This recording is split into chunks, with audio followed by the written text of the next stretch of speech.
Bienvenue dans le podcast Destination Business Rentable qui t'aide à construire un business qui attire tes dream clients rentables et réguliers. Durant le mois de février, on va rentrer dans un des sujets les plus demandés. Quelles sont les étapes pour avoir une audience engagée sur Instagram quand on est un business ?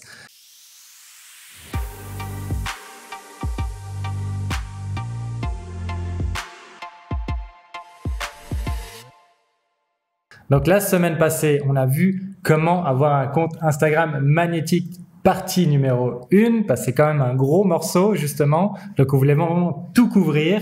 Et là, aujourd'hui, on va rentrer dans la partie numéro 2 pour avoir un compte Instagram magnétique. La semaine prochaine, on va avoir le podcast numéro 6, les 7 erreurs à éviter en 2021 qui t'empêchent de grandir avec Instagram.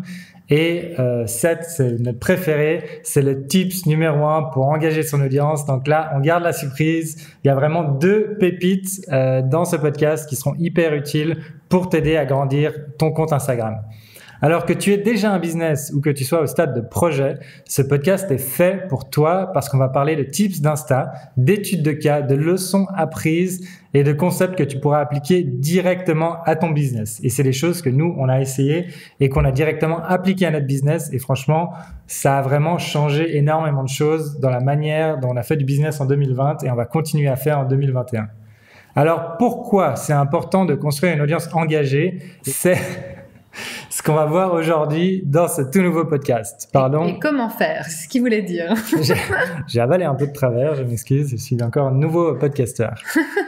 Donc voilà, pourquoi Instagram ? C'est vraiment important. Je sais qu'on en a parlé dans le premier, justement, partie numéro 1, mais on va juste survoler pour ceux qui ne sont pas encore entendus la première partie. La première raison, c'est sûrement parce que c'est gratuit. Tout le monde se dit pourquoi pas essayer, ça me coûte rien. Malgré que ça coûte énormément de temps, si tu es déjà sur Instagram et tu as déjà essayé, nous, on le sait, on le vit tous les jours, Instagram prend énormément de temps.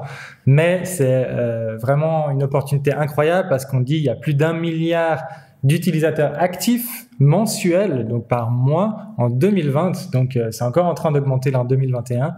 Et c'est vraiment une opportunité incroyable. Ce que je disais dans le dernier podcast, c'est comme si tu combines les Champs-Élysées, Oxford Street à Londres et même Times Square dans un seul et même endroit et même tu n'arriverais pas à la cheville justement du nombre de trafic qu'il y a par mois.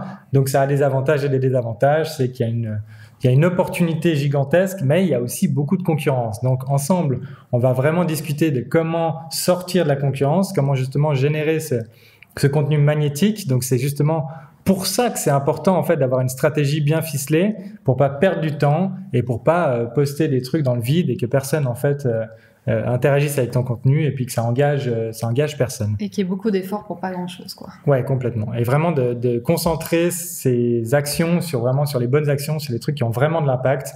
Je donnais l'exemple dans le premier podcast que c'est comme si tu avais une boutique sur les Champs-Élysées et au lieu d'essayer de vendre tes produits, au lieu d'essayer de faire la promotion de tes produits, tu passais ton temps à repeindre ton magasin toutes les semaines en disant aujourd'hui c'est jaune, aujourd'hui c'est vert et les gens disaient non, vous pouvez pas rentrer, c'est pas encore prêt, je dois faire mes trucs. Donc là ça semble ridicule, mais dans la réalité on fait tous des actions qui sont pas forcément utiles pour les gens qui nous suivent, pour nos dream clients.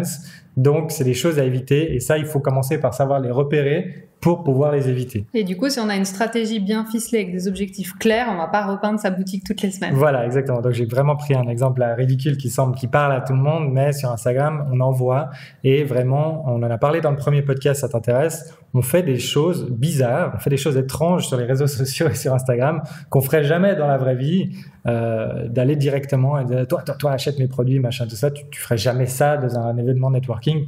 Tu es poli, tu te présentes, tu dis bonjour, tu construis de la confiance et ensuite tu regardes si tu peux bosser ensemble.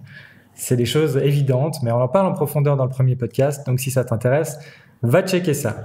Donc voilà, comme je disais, c'est hyper important. Instagram, toutes les grandes marques y sont en 2020-2021. Tes concurrents y sont. Donc, tu dois aussi y être et te démarquer et surtout montrer à quel point tes produits et tes services peuvent aider tes clients et tes dream clients. Sinon, même s'ils ont envie d'une solution à leurs problèmes, ils ne sauront pas qu'il faut s'adresser à toi. Donc, comment mettre en avant justement du contenu qui attire, qui est magnétique pour tes dream clients. Donc, si le programme te plaît, je te propose de continuer d'écouter ce podcast. Tu peux revenir à la partie 1, donc le podcast de la semaine passée. Après ce podcast, t'es pas obligé de connaître la partie 1 pour comprendre la partie 2. Tu peux le faire un peu dans le sens que tu veux. C'est complémentaire par contre, donc je te propose vraiment aussi d'aller écouter le podcast de la semaine passée. Et je te propose justement d'écouter jusqu'au bout parce que le tip le plus important est à la fin.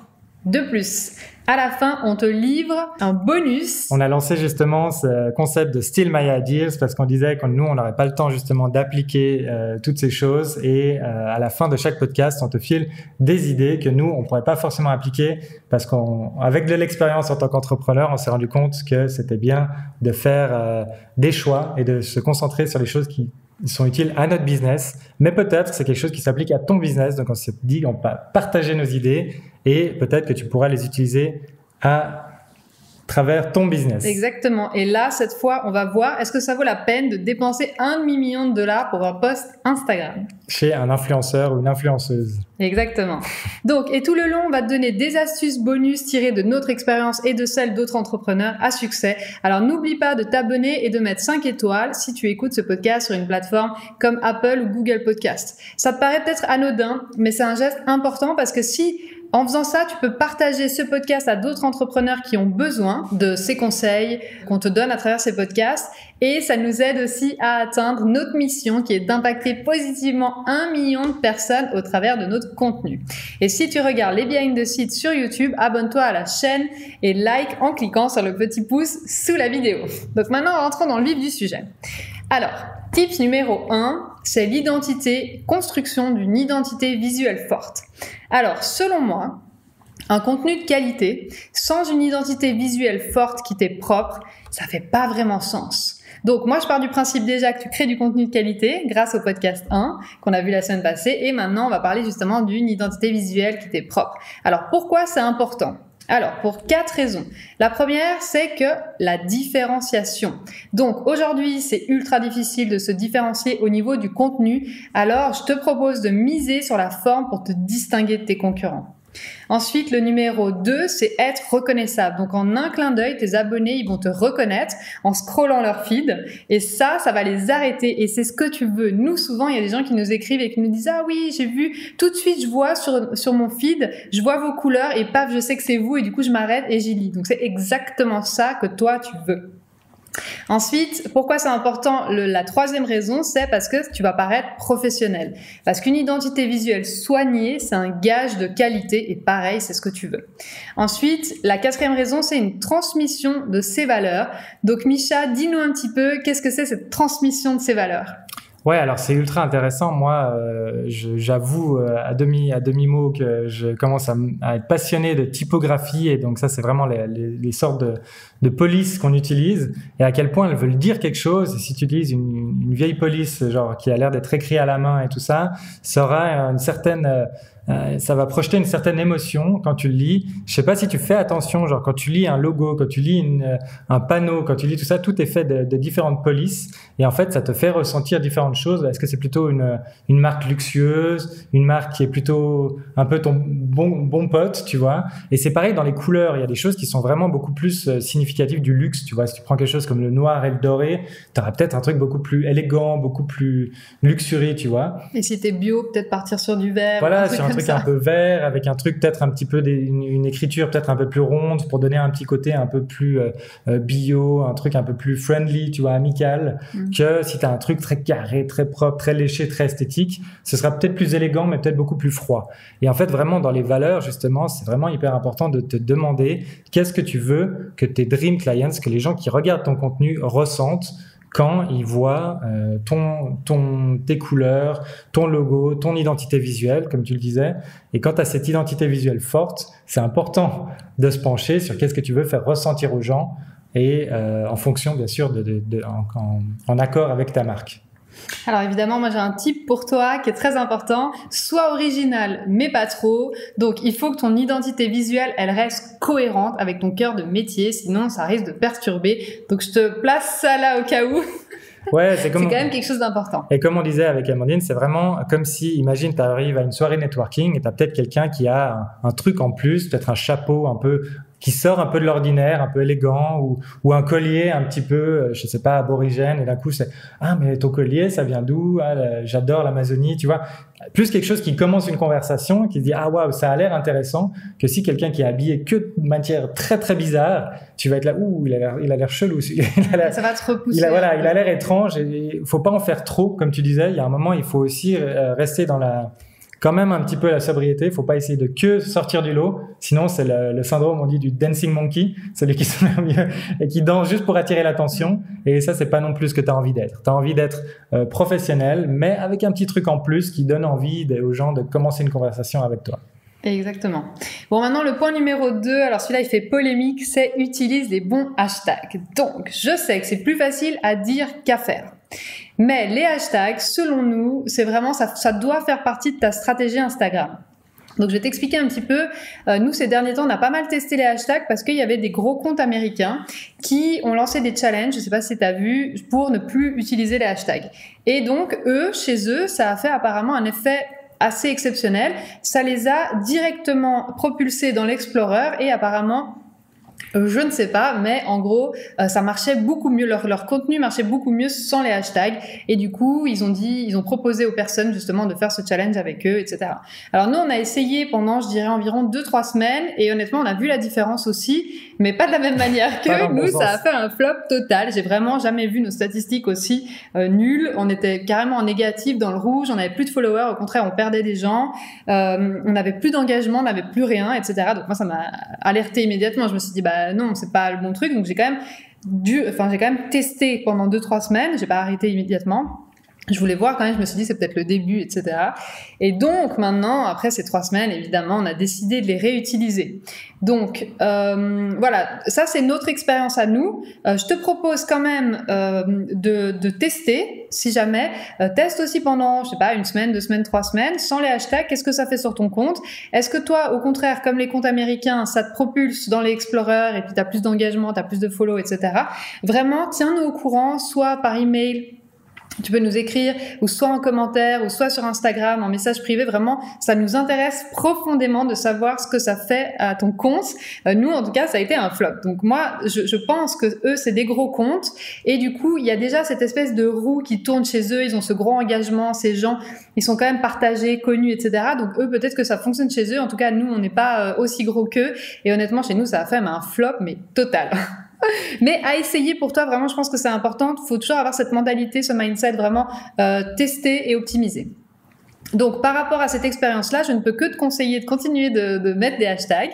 Et donc, mon tip numéro 1, c'est n'utilise pas toujours les mêmes hashtags, sinon tu seras considéré comme spam sur Instagram. Et ça, justement, Micha va nous dire quelques mots là-dessus parce qu'on l'a expérimenté et on l'a vu comme quoi vraiment Instagram te considère vraiment comme un spam. Donc, ce que je veux dire par là, c'est qu'en fait, je vois des comptes qui mettent tout le temps les mêmes hashtags et je te conseille de pas faire ça. Vraiment, fais-toi des groupes. Donc, par exemple, 4-5 groupes et à chaque fois, tu mets groupe 1 et tu postes et ensuite, le jour d'après, tu utilises le groupe 2, le groupe 3, etc.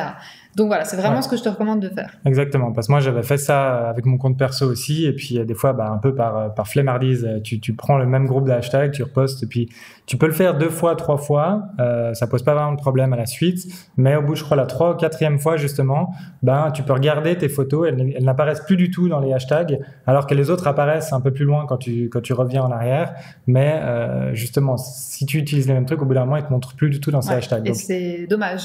Ouais. C'est considéré comme un spam et qui te mettent plus en avant. La réflexion derrière, c'est que en fait, justement, les hashtags, le but, mais tu vas en expliquer un peu plus, c'est vraiment de décrire ce qu'il y a dans la photo. Donc, si tu reposes toujours les mêmes trucs, Instagram se dit mais c'est du spam, c'est un truc qui repose toujours les mêmes trucs et il y a pas d'effort dans la création des hashtags et du contenu. Instagram, l'algorithme ne peut pas faire la différence entre un vrai compte et justement avec tous ces bots qu'il y a, ces espèces de robots. Donc du coup, voilà, attention, n'utilise pas toujours les mêmes hashtags. Voilà. Ensuite, le type numéro 2, c'est utilise des hashtags dans ta niche. Donc ça, je vois énormément de gens qui utilisent des hashtags généralistes.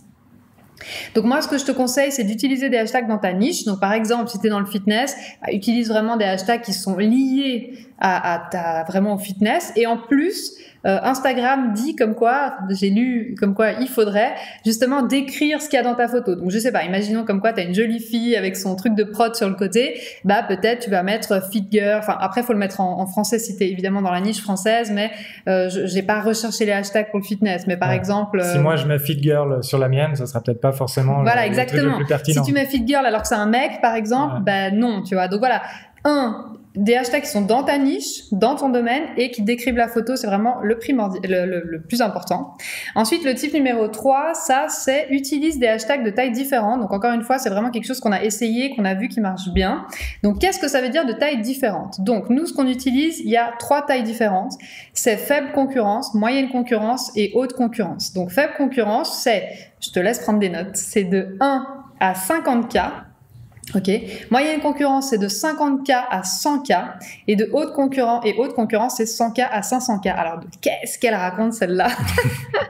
Donc, où est-ce que tu trouves ces 100K? Donc, je te propose de prendre maintenant ton téléphone, d'aller voir, tu vas dans la recherche, comme si tu recherchais un compte. En haut, tu tapes, tu verras, il y a un onglet hashtag et puis là, tu tapes justement, par exemple, réussir sa vie. Pour te donner un exemple. Réussir sa vie, tu verras, il est je me souviens plus exactement, mais il est environ à 38K. Tu verras, c'est marqué 38K.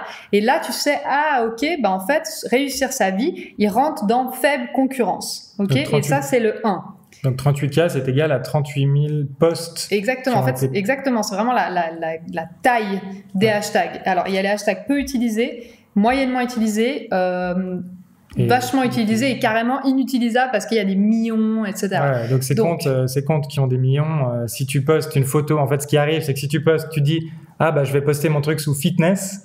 Par exemple, tu parlais de fitness. Ouais, ou outfit of the day ou les trucs comme ça, mais laisse tomber, t'apparaît jamais nulle part. Il y a tellement de posts qui sont postés à chaque seconde qu'en fait, le moment où t'as pressé le bouton, genre t'es déjà sous une pile de centaines et des centaines de milliers d'autres photos qui sont arrivées avant, donc jamais personne va... Et donc, mauvaise stratégie d'hashtag parce que tu vas juste être noyé sous les concurrents. Donc, je répète, faible concurrence de 1 à 50K. Et ça, c'est environ 15 hashtags. C'est ce qu'on se dit, mais il faut pas non plus être trop rigide. Donc, voilà, fais un peu comme tu le sens. Ensuite, moyenne concurrence, c'est de 50K à 100K. Et là, on dit environ 11 hashtags. Et haute concurrence, qui est le 3e, c'est entre 100K et 500K. Et ça, c'est environ 4 hashtags. Maintenant, le type numéro 4, c'est que je viens de voir une nouvelle étude qui dit qu'il faudrait utiliser seulement 11 hashtags. Donc, moi, je te propose de tester. Nous, clairement, on va tester. D'ailleurs, on a déjà commencé à tester aujourd'hui. J'en ai mis que 11. Donc, j'aimerais voir, est-ce que, en effet, c'est le bon chiffre à utiliser? Moi, j'ai toujours entendu que s'il y avait 30 hashtags, on pouvait mettre 30 hashtags, du coup, il fallait utiliser les 30. Ensuite, j'avais entendu 28. Maintenant, on propose 11 hashtags. Franchement, comme je t'ai dit, teste et regarde ce qui se passe. Vraiment, note, limite dans un carnet, ou je sais pas, quelque chose en ligne, qui regarde, oh, putain, en fait, ça marche, ça. Et bien nous dire, surtout si ça marche, on a envie de savoir ce que ça fait sur ton compte. Moi, ma théorie, c'est que c'est des gens qui se disent, pour se différencier, qui se disent, ah ouais, bah, non, le vrai théorie. D'ailleurs, nous, on va lancer une théorie aussi bientôt. On va dire, non, c'est 23 et demi. Les gens, ils vont pas comprendre, tu vois. Mais en fait, vraiment, ce qu'Amandine dit, justement, ça appelle une stratégie un peu de l'échelle avec les différents hashtags. Et c'est important juste de comprendre, on va pas s'étendre sur l'algorithme parce que là, il y a tout le monde qui débat là-dessus, comment fonctionne l'algorithme. Mais une chose qui est sûre et que tout le monde est d'accord, à travers tous les réseaux sociaux, que tu sois sur TikTok, que tu sois sur Instagram ou LinkedIn, en fait, l'algorithme marche d'une certaine manière, c'est qu'il veut proposer aux gens du contenu intéressant. Donc ça marche à travers toutes les plateformes, ça, tout le monde est d'accord là-dessus. Ce qui se passe, c'est quand tu postes ta photo, tu postes ton contenu, l'algorithme, donc Instagram va le montrer à une petite partie de personnes. Donc c'est pour ça que c'est hyper intéressant de l'aider à montrer aux bonnes personnes. Avec les bons hashtags et poster aussi à la bonne heure. Exactement. Pas à 4h du matin quand les gens dorment, par exemple. Voilà. Et comme ça, quand Instagram va montrer ce contenu, donc ta photo à un petit groupe de personnes, si une grosse partie des gens qui voient ce contenu interagissent, donc like et commentent dessus, Instagram, dans sa tête, dans son algorithme, parce qu'il a sa petite tête plein de chiffres, va le propager et va montrer à un groupe plus grand en disant ah bah ça intéresse ce groupe, est-ce que ça intéresse un groupe plus grand? Si ça a le même résultat, bah ça intéresse un groupe plus grand. Et t'arrives sur l'Explorer après. Et c'est là que ça devient justement un contenu viral. Donc c'est pour ça que c'est hyper important d'aider justement l'algorithme Instagram de montrer dès le début ton contenu aux bonnes personnes qui vont justement interagir avec ton contenu, ce qui va permettre de pouvoir grandir, justement, à arriver au type de hashtag, genre moyenne catégorie et haute concurrence. Et vraiment, l'algorithme scanne ta photo, scanne tes hashtags et aussi ta description et regarde, est-ce que ça fait sens? En fait, c'est ça, il faut toujours... Quand tu crées du contenu, il faut, comme on disait avant avec l'identité visuelle, il faut que ça fasse sens avec ta marque. Les couleurs, etc. C'est bien d'être original, c'est clair, il faut se différencier, etc. Mais il faut que ce soit congruent. Et ça, l'algorithme, c'est hyper important pour lui. Donc, comme on disait, si d'un coup, sur une photo, t'as une fille, puis qu'en fait, tu dis boy, je sais pas quoi, ou mec sportif, je sais pas quoi, lui, il va un peu te... Ouais, il va pas te shadowban, quoi. Il va moins te montrer. Ouais, il va être là, ouais, lui, il est bizarre un peu. Donc, voilà. Essaie vraiment d'aider l'algorithme, comme il disait. Donc, maintenant, on va passer aux stories. Donc, moi, j'adore les stories, honnêtement, on en fait tout le temps. L'objectif, il y en a 2. 1, c'est de créer un lien avec ton audience, et ça c'est super fort. Et 2, c'est promouvoir ton contenu. Donc, les stories sont un très bon moyen d'interagir avec ta communauté et de leur faire part de ce qui se passe dans ton business. Parce que tes publications, tu les publies à un moment T, mais peut-être que ton audience n'était pas forcément disponible à ce moment-là et ne l'a pas vu, surtout que, comme on disait, l'algorithme montre uniquement à peu de gens, en fait, finalement. Tandis que ta story, quand même, elle apparaît quand même pendant 24 heures, donc tu as la possibilité à travers ça d'expliquer un petit peu ce qui se passe dans ton business. Donc, les stories, moi je les utilise beaucoup pour comprendre mon audience, parce que j'ai besoin de comprendre qu'est-ce que mon audience veut, qu'est-ce qu'elle aime, quelles sont ses problématiques, ses challenges, qu'est-ce qu'elle cherche à résoudre, et ça, faut être vraiment profondément curieux, aimer son audience vraiment et comprendre qu'est-ce qu'ils ont besoin. Et ça, tu le fais grâce au sondage, grâce aux questions et grâce au quiz. Donc ça, vraiment, utilise-le tout le temps. Donc, mon type numéro 1. Profite de leur poser un max de questions. C'est une étude de marché gratos. Ok, donc ça, c'est super important. Donc, par exemple, tu peux leur poser comme question, ça dépend évidemment dans quel domaine t'es, mais pour te donner un exemple concret, as-tu du mal à être organisé? Oui, non. Est-ce que tu aurais besoin d'aide pour créer ton site web? Oui, non. Tu manques de temps pour gérer tes réseaux sociaux? Oui, non. Et ensuite, les personnes qui répondent oui, tu leur écris en DM et t'engages la discussion avec eux, alors sans leur vendre immédiatement un truc, comme on a dit avant. Pense à quand tu rencontres quelqu'un, tu vas pas immédiatement la demander en mariage ou le demander en mariage. Tu construis la relation. Donc, comme on a dit dans le premier podcast, c'est vraiment know, like, trust. Donc, c'est vraiment apprendre à connaître, ensuite aimer et ensuite confiance. Et là, vraiment, on est dans ce qu'on appelle permission marketing. Donc, c'est on demande la permission aux gens d'aller plus loin. Comme tu demanderais à quelqu'un, est-ce que ça te dit d'aller prendre un café? Et la personne te dit, ah ouais, c'était intéressant, allons-y. Exactement. Et donc là, l'objectif, c'est de diagnostiquer leurs problèmes. Je veux que ce mot diagnostiquer, tu l'écrives partout comme ça sur ton PC, sur ton, je sais pas, sur ton bureau. Diagnostiquer le problème de tes clients, de ton audience, c'est vraiment la clé. Donc, on fera tout un podcast là-dessus sur les DM, comment vendre en DM, comment engager avec les DM. Donc vraiment, reste bien connecté parce que c'est un sujet passionnant. Donc, comme tu l'as vu, les DM, juste, c'est les messages privés sur Instagram. Les messages privés, exactement. On explique pour tout le monde. D'ailleurs, si tu regardes YouTube, t'as pas de messages privés. Donc Instagram, c'est vraiment avec Facebook les seuls endroits où tu peux y dialoguer immédiatement avec les gens. Franchement, faut en profiter. Moi, je trouve que c'est vraiment. J'adore Instagram, c'est extraordinaire. Justement, tout se passe dans les DM. Tout se passe dans les DM, exactement. Ensuite, le type numéro 2 que j'ai à dire, c'est vraiment montre ton visage. Je sais qu'il y a beaucoup de gens qui m'écrivent, qui me disent comme quoi ils sont introvertis, qui sont timides, qu'ils osent pas montrer leur visage, etc. Mais en fait, c'est super important. Je comprends. Si t'es introverti, que t'oses pas montrer, que t'aimes pas montrer ton visage, etc. Vraiment, te force pas. Il y a pas de souci. Il faut que tu le sentes.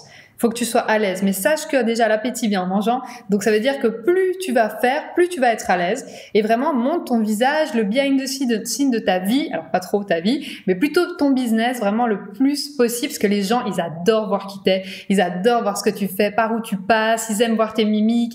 En fait, ils ont besoin de te connaître, quoi. Et s'ils te connaissent pas, ils vont pas acheter chez toi.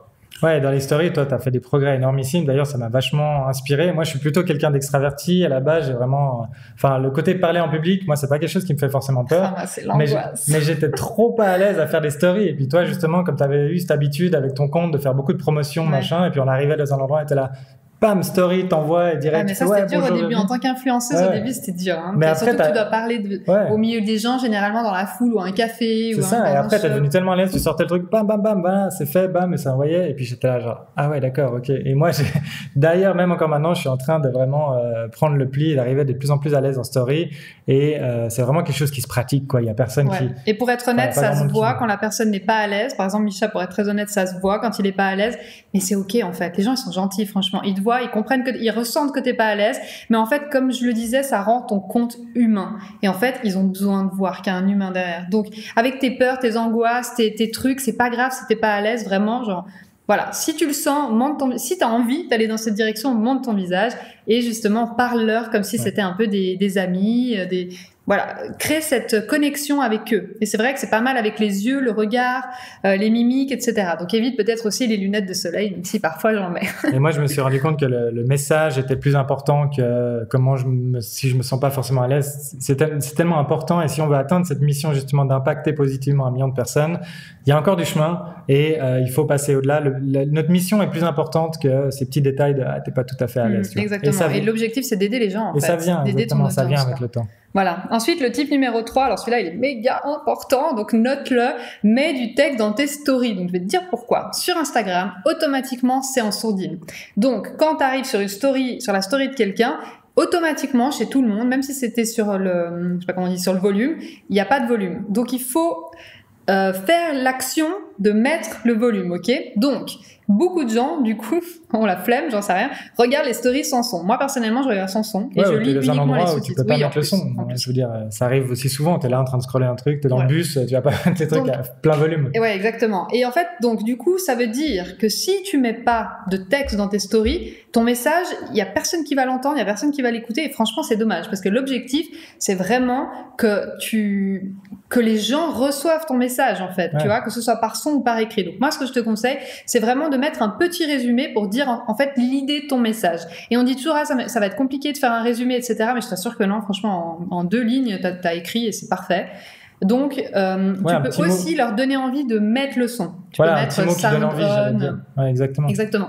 Et puis, joue un petit peu avec la curiosité, parce que moi, généralement, quand les gens jouent avec la curiosité, je mets le son, quoi. Direct, je suis là, vas-y, je veux savoir de quoi il s'agit. C'est vrai que sinon, c'est pas très visuel de quelqu'un qui parle à une caméra en silencieux, quoi. Ouais, puis tu sais, on est des gens stressés, on est là en train de scroller, on passe suivant. Parce que là, paf, tu vois, il s'est écrit quelque chose. Donc ça t'arrête.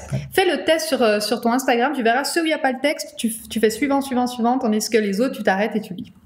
Donc maintenant, l'avant-dernier point qui est, mon Dieu, un des plus importants, c'est engager avec ton audience. Alors ça, je vois énormément de gens qui ne répondent pas aux commentaires, qui ne répondent pas aux messages privés, qui ne vont pas écrire sur d'autres comptes. Alors je m'excuse, je vais être un peu dure dans ce que je vais dire, mais comment tu veux que les autres le fassent, que les autres s'intéressent à ton business si toi, tu t'intéresses pas à eux, en fait.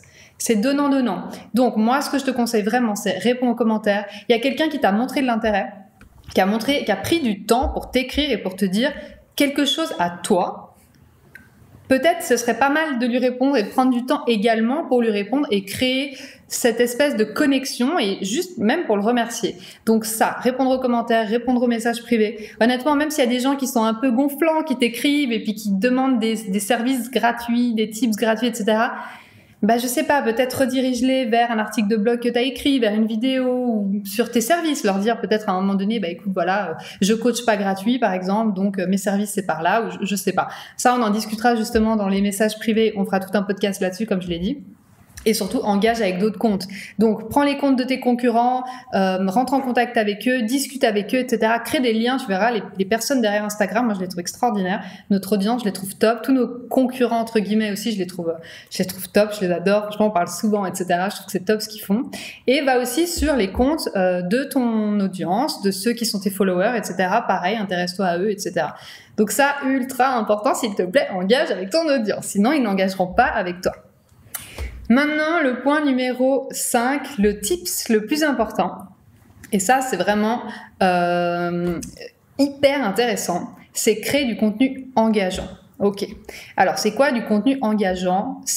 Essaye de créer un contenu qui est partageable. Parce que ce qui fait exploser un compte, c'est vraiment le fait que les gens se le partagent entre eux. Et d'ailleurs, tu vois, tous les gros comptes, par exemple Kylie Jenner, franchement, je suis pas fan des Kardashians, mais juste pour te donner un exemple, Kylie Jenner, Kim Kardashian, pourquoi à chaque fois leur contenu il est viral? Parce que si tu vas voir sous leur post, à chaque fois, toutes les petites nanas, les petits mecs, etc., ils se taguent entre eux pour se montrer qu'est-ce qu'elle a posté. Donc, il y a une espèce d'hystérie autour de ces gens.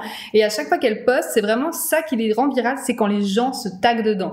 Donc, ton objectif, toi, c'est de créer un contenu qui est partageable, que les gens ont envie de partager. Ok. Donc, je sais que tu as été peut-être à la plage ou je sais pas, en montagne et que tu as des belles photos de toi, mais ne mets pas des photos de toi à la plage. Il y a personne qui va partager ce contenu, honnêtement. Les gens, ils vont partager quelque chose qui est profond et qui leur apprend quelque chose, ok? Ensuite, n'aie pas peur de donner du contenu gratuitement, n'aie pas peur de donner des tips gratuits. C'est la norme, en fait, maintenant. Il y a énormément de gens qui donnent énormément de valeur gratuitement. Donc, si toi, t'en donnes pas, enfin, voilà, les gens seront peut-être moins intéressés par venir chez toi pour voir quels sont tes tips. Donc, je sais qu'au début, ça fait peur de donner gratuitement. Il y a beaucoup de gens qui veulent garder pour eux parce qu'ils se disent, mais qu'est-ce que je vais vendre alors? Ça, c'est aussi une thématique qu'on abordera dans un futur podcast. Mais en fait, n'aie pas peur de donner gratuitement. Vraiment, les gens, ils te le rendent bien. Non? Qu'est-ce que t'en penses? Complètement. Et puis c'est vraiment le contenu, surtout le contenu gratuit. Il faut que, encore une fois, si tu vas donner du contenu gratuit, c'est une partie de ton temps. Donc il faut que ça rentre dans une stratégie. Fais pas juste distribution de contenu pour tout le monde. Enfin, c'est comme si tu distribuais des billets ou d'un moment, il faut qu'il y ait une stratégie derrière. Il faut qu'il y ait quelque chose qui te revienne. Un objectif, ouais, clairement. Il faut qu'il y ait un objectif. Il faut que tu saches quel type de contenu, pourquoi tu fais tel type de contenu, pour qui surtout. Et donc ça, c'est vraiment important d'avoir du contenu à forte valeur ajoutée. Et pour tes dream clients, pas pour tout le monde. T'es pas en train d'essayer d'intéresser tout le monde. En fait, faut pas essayer de plaire à tout le monde. Au contraire, sinon justement, tu vas distribuer des contenus gratuits à tout le monde qui sont même pas intéressés par ce que tu fais. Exactement. Le but vraiment de savoir à qui tu t'adresses vraiment, quoi. Du contenu gratuit, c'est d'un peu avoir des gens et de savoir les gens qui viennent prendre ton contenu. C'est là, toi, t'es intéressé par ce type de contenu, donc tu seras sûrement intéressé par mes produits. Donc c'est plus un peu comme des petits appâts que tu mets un petit peu à gauche, à droite, mais toujours en apportant de la valeur. Et donc, pour vraiment créer du contenu de valeur, il y a ces 3 types de contenu qu'on rentrera plus en profondeur, mais il y a le contenu divertissant. Donc ça, c'est un peu ce qu'on recherche tous, hein. Quand on ouvre Instagram, on veut du divertissement, on veut un truc qui nous change un peu les idées. On sait pas forcément ce qu'on ouvre, hein. On ouvre Instagram sans vraiment savoir ce qu'on y cherche souvent, ces petits shots de dopamine et tout ça. Mais c'est quand même quelque chose qui régit la planète. On disait qu'on est les seuls animaux au monde qui se réunissent dans d'énormes groupes pour regarder des trucs de divertissement comme du sport ou des films ou des choses comme ça. Et c'est quand même quelque chose qui est très profondément ancré dans l'être humain. Donc le divertissement, sans jugement, c'est quelque chose qui nous drive énormément et on recherche souvent ça. Ensuite, il y a le contenu inspirationnel. Donc là, on est plus dans le côté influenceur et tout ça. Mais aussi tout ce qui inspire. Donc tu vois, les trucs de motivation, aussi les trucs de fitness, les avant-après. Ça part d'un point de vue inspirationnel en disant... La déco. Voilà, ça part d'un point de vue... Ouais, les gens justement DIY, tu as un ancien appartement et puis tout est refait en disant, voilà, regarde, commencez au début, regarde où ça peut aller. Il y a ce côté inspiration, autant pour le voyage et tout ça. Ça peut aussi être ultra efficace parce que ça touche à l'émotionnel. Et après, il y a le contenu éducationnel qui est vraiment le contenu pour nous sur lequel on a misé, qui est le contenu valeur. Maintenant, les gens n'ont pas tendance à aller directement vers le côté éducationnel. Souvent, je pensais une référence à l'école en disant voilà, c'est quelque chose de difficile. Je vais devoir apprendre un truc, je vais devoir travailler mon cerveau et tout ça. Mais c'est pour ça que nous on en a parlé dans le premier podcast, des carousels, et vraiment justement de capter les gens, capter leur attention avec du contenu divertissant et donner un petit peu de valeur avec du contenu éducationnel à travers nos posts. Exactement. Et donc les questions à se poser. Alors une des questions à se poser, bien entendu, dans les exercices de l'abonnement Destination Business Rentable, il y aura des exercices vraiment ultra pratiques et concrets, comme je l'ai déjà dit, donc pour vraiment appliquer concrètement tout ce qu'on vient d'appliquer à ton business. Mais par exemple, une question à te poser, c'est par exemple, qu'est-ce que veut vraiment mon audience? Voilà. Donc réfléchir autour de ça et créer du contenu autour de ça.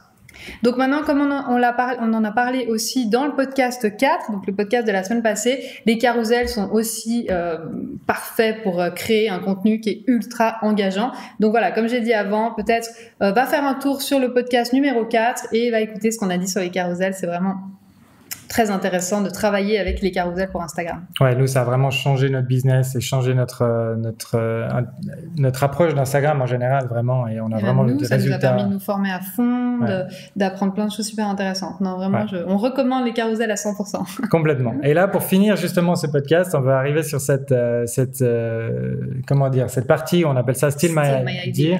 Alors nous, ça s'applique pas à nous parce qu'on n'a pas ces besoins, mais on posait la question.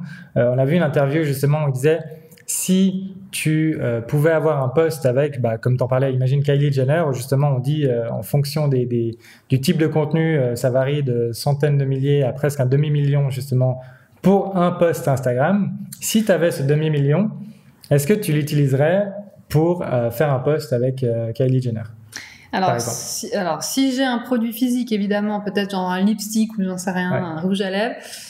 Alors, faut réfléchir. Franchement, faut se poser. Je pense qu'il faut vraiment faire une stratégie. Il faut voir où on va, quel est l'objectif, qu'est-ce qu'elle peut m'apporter. Donc, discuter avec elle, quelles sont les ventes après, parce que maintenant, elle a l'habitude de faire ça, etc. Mais clairement, si j'avais le demi-million, franchement, je miserais sur Kylie Jenner ou une autre, je pense. Demi-million, tu te rends compte, c'est énorme quand même. Donc, c'est de l'argent que tu vas... Enfin, c'est soit tu le dépenses en pub, par exemple, ou il y a d'autres manières aussi de le dépenser. Là, Kylie Jenner, pourquoi pas? C'est une stratégie, franchement. Et toi? En fait, justement, le truc qui ressortait vraiment de cette interview et qui je trouve ultra intéressant, c'est que la plupart des personnes diraient absolument pas, c'est ridicule. Enfin, la somme est quand même... je sais qu'on a un peu décorrélé les chiffres sur Instagram, mais un demi-million, c'est quand même énormissime. Ça dépend combien elle te ramène. Pour un post, exactement. Et en fait, si c'est juste pour un post et tu dis, elle va poster une fois et puis ça va m'apporter du trafic et puis voilà, je pense que ça vaut vraiment pas la peine. Mais par contre, justement, la personne dans l'interview, c'était hyper intéressant. Je peux vous donner le lien si ça vous intéresse. Vous pouvez nous écrire sur Instagram. Et elle disait, si ça s'inscrit dans une stratégie, en fait, toutes les photos qui vont être prises avec elle et ton produit, tu vas pouvoir les réutiliser et en fait utiliser ce contenu sur peut-être 1 an, 2 ans, 3 ans. Et en fait, ça va créer une sorte d'autorité. Et ça, c'est la vraie monnaie en ligne, c'est l'autorité et la crédibilité. Et si en fait tu peux associer ta marque avec quelqu'un qui a déjà de l'autorité et de la crédibilité, et tu l'aimes ou tu l'aimes pas, ça on n'est pas vraiment dans le débat là. Non, si elle utilise ton rouge à lèvres, c'est que ton rouge à lèvres il doit être bien. Ouais, et justement ce que je voulais dire, c'est que si tu l'aimes ou tu l'aimes pas, en fait là on n'est pas dans le débat, là on est vraiment purement objectif d'un point de vue stratégie marketing. Je ne sais pas si tu as entendu parler, mais les dernières fois qu'elle a tweeté, je crois que Snapchat a perdu $2 milliards en disant Snapchat c'est pas top et l'action s'écroule. À quel point ces gens ont vraiment de l'influence sur énormément de personnes derrière, que ce soit bien, ce soit pas bien. Voilà, on n'est pas là en train de juger ça. On est en train de dire vraiment d'un point de vue justement purement stratégique, est-ce que c'est quelque chose qui serait faisable? Donc c'est intéressant de se dire peut-être que si toi, dans ton business, justement, tu prends le temps et l'énergie, on va dire pas dépenser un demi-million dans un influenceur, c'est pas ce qu'on est en train de te dire. Voilà, mais prends-le justement comme une leçon et te dire, si moi, j'offre un produit à des gens, justement, des influenceurs, ou j'offre un produit ou un coaching ou un service, derrière, il faut que tu essaies de maximiser ça le plus que tu peux pour pouvoir tirer cette autorité ou cette validation sur le long terme en disant il faut peut-être une vidéo ou peut-être il faudra une photo que tu vas pouvoir utiliser plusieurs fois sur ton contenu et vraiment c'est quelque chose à avoir si tu fais un événement, tu vois, de dire tu fais des photos et tu montres justement tu sais, c'est un truc on est comme ça, on a besoin de voir, tu vois, si tu es un speaker et tu fais un événement où tu vas parler, peut-être que ça vaut vachement la peine d'engager un photographe